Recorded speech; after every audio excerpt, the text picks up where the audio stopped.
In the cheerful neighborhood of Bright Maple Crescent, best friends Ethel and Bernardino loved visiting Mr. Ben's famous ice cream shop after school. One sunny afternoon, they spotted a bright sign outside the door. It said, "Community Ice Cream Festival. Children can create their own ice cream flavor." Ethel's eyes lit up. "Let's make the yummiest ice cream ever," she said. Bernardino puffed out his chest. "We're going to win," he declared. The next day, they gathered bowls, spoons, fruit, chocolate chips, sprinkles, honey, and fresh berries. They mixed and stirred with great excitement. Ethel took a tiny taste and wrinkled her nose. "Ew, too sour." Bernardino tried it too. "And far too sweet as well." They laughed so much that the spoon nearly slipped into the bowl. "Let's try again," said Ethel. Their second recipe was watery. Their third was too icy. Their fourth melted before they could finish licking the spoon. Bernardino sighed. "Perhaps we're not very good at this." Ethel folded her arms thoughtfully. "My grandma says hard work beats giving up every single time." So they did not quit.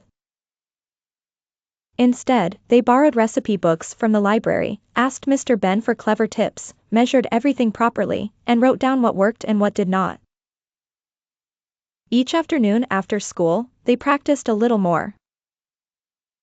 Some days were brilliant. Some days were silly. One batch froze so hard they joked it could be used as a mini hockey puck. Another batch was so soft it slid off the cone before they could say oh dear. Even so, they kept going. At last, they mixed creamy vanilla with sweet strawberries, juicy blueberries, and crunchy honey biscuits. The color looked like a summer sky, and the smell was simply wonderful.